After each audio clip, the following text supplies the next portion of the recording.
नमस्कार बालमित्रांनो. Bridge course इयत्ता 7वी, विषय मराठी, दिवस 38वा आणि 39वा. क्षेत्र वाचन, कौशल्य, सूचना, कविता, निबंध यांचे प्रकट वाचन व मूक वाचन.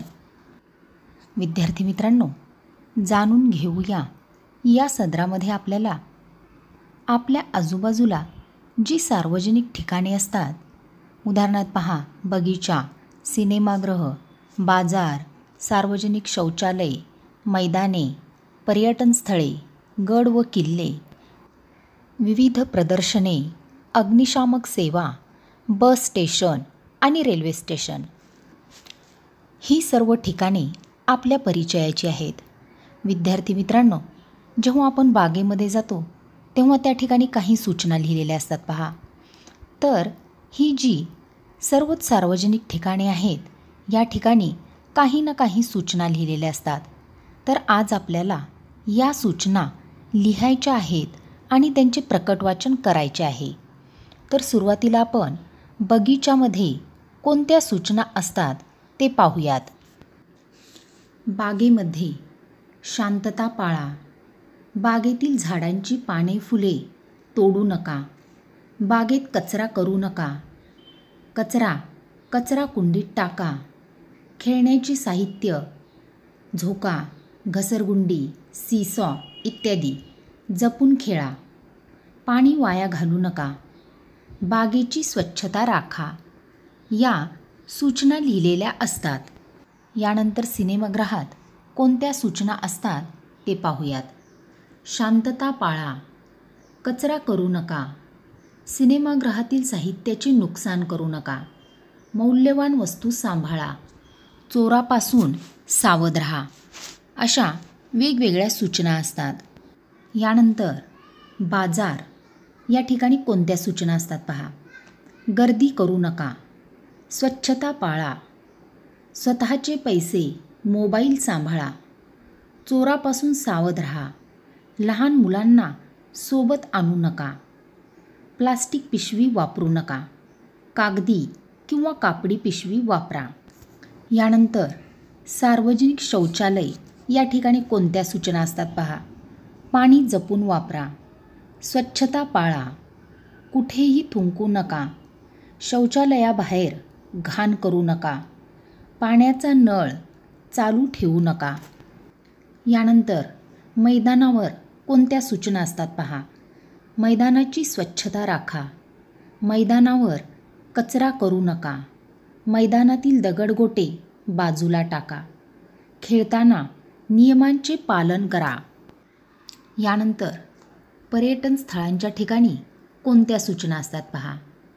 पर्यटन स्थळातील ऐतिहासिक वास्तूंचे जतन करा. झाडांना इजा करू नका. चोरांपासून सावध राहा. यानंतर गड व किल्ले या ठिकाणी कोणत्या सूचना असतात पहा. ऐतिहासिक वास्तूंचे जतन करा. कोठेही थुंकू नका. भिंतीवर काहीही लिहू नका. स्वच्छता राखा. कचरा कुंडीत टाका. गड किल्ल्यांचे सौंदर्य जपा. यानंतर विविध प्रदर्शनामध्ये कोणत्या सूचना असतात पहा. आपले मौल्यवान वस्तू सांभाळा. चोरांपासून सावध राहा. प्रदर्शनातील वस्तूंचे नुकसान करू नका. लहान मुलांची काळजी घ्या. एकटे सोडू नका. यानंतर अग्निशामक सेवा पहा. तर या ठिकाणी कोणत्या सूचना असतात. तातडीच्या वेळी अग्निशामक संपर्क नंबर जवळ ठेवा. तत्पर सेवा. यानंतर बस स्टेशनवर कोणत्या सूचना असतात. स्वच्छता राखा. विनाकारण गर्दी करू नका. कचरा कुंडीत टाका. कोठेही थुंकू नका. चोरांपासून सावध राहा. आपल्या मौल्यवान वस्तू सांभाळा. रस्ता ओलांडताना नियमांचे पालन करा. यानंतर रेल्वे स्टेशनवरील सूचना पहा. स्वच्छता राखा. विनाकारण गर्दी करू नका. रेल्वेत चढताना व उतरताना घाई करू नका. चोरांपासून सावध राहा. पाण्याचा वापर जपून करा. विद्यार्थी मित्रांनो, या सूचनांचे तुम्ही प्रकट वाचन करा आणि या सूचना तुमच्या वहीमध्ये लिहा. याखेरीज तुम्हाला आणखी काही सूचना माहीत असतील तर त्याही तुम्ही लिहा. यानंतर सक्षम बनूया या सदरामध्ये पहा. कवितेचे ताल, लय व सुरात प्रकट वाचन करणे. विद्यार्थी मित्रांनो, आपल्यापैकी बऱ्याच जणांना कविता करायला आवडतात. काही जणांना कविता ऐकायला, गायला किंवा अभिनयासह म्हणायला आवडतात पहा. तर कविता या भाषिक सौंदर्याचा उत्कृष्ट नमुना असतात. कवितेमध्ये मोजक्या शब्दामध्ये खूप मोठा आशय लपलेला असतो पहा. कवितेच्या प्रत्येक शब्दातून आपल्याला वेगवेगळ्या प्रकारची माहिती मिळते. कवितेची मध्यवर्ती कल्पना आणि तिचा आशय कसा असतो हे आपण पुढील कवितेद्वारे पाहूयात. इयत्ता 7वीतील 8वी कविता माय. हंबरून वासराले चाटते जवा गाय, तिच्या मंदी दिसते मले तवा माझी माय. फन काट्या एचा येले माय जाये राणी, पायात नसे वाहन साधी हिंडे अनवाणी. इचू काट्याले बी, इचू काट्याले बी, तिचा मोजत नव्हता पाय. हंबरून वासराले चाटते जवा गाय, तिच्या मंदी दिसते मले तवा माझी माय. विद्यार्थी मित्रांनो, ही पूर्ण कविता तुम्ही तालासुरात म्हणा. यानंतर मी तुम्हाला या पुढील कविता वाचून दाखवते आणि कवितेचा भावार्थ सांगते. लक्ष देऊन ऐका.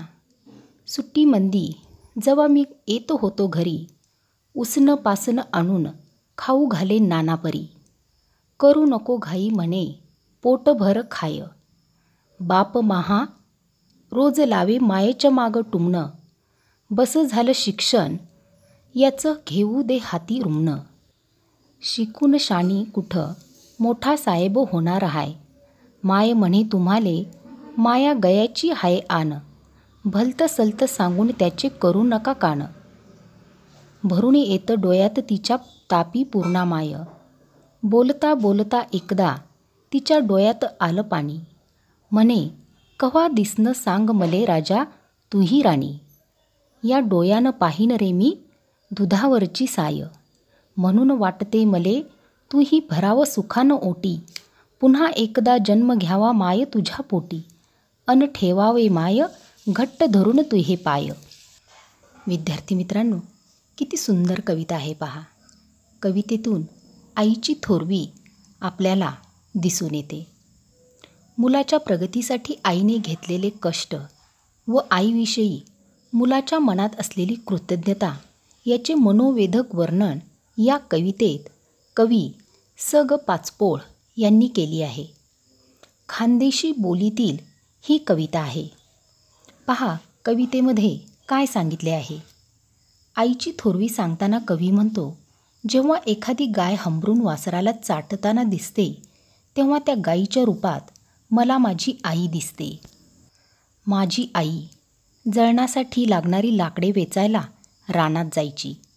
तिच्या पायात साध्या चपला नसायच्या.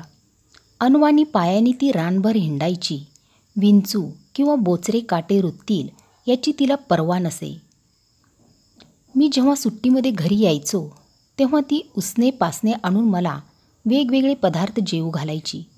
घाई करू नको, सावकाश पोटभर खा असे ती मला मायेने सांगायची. माझे बाबा माझ्या आईचे मागे रोज टुमणे लावीत की बस झाले आता पोरांचे शिकणे. त्याला नांगर धरायला, शेतीचे कामे करायला लाव. शिकून काही तू मोठा साहेब होणार आहे का. बाबांना आई म्हणायची की तुम्हाला माझ्या गळ्याची शपथ घालते. असे भलते सलते वाईट विचार सांगून मुलांचे कान भरू नका.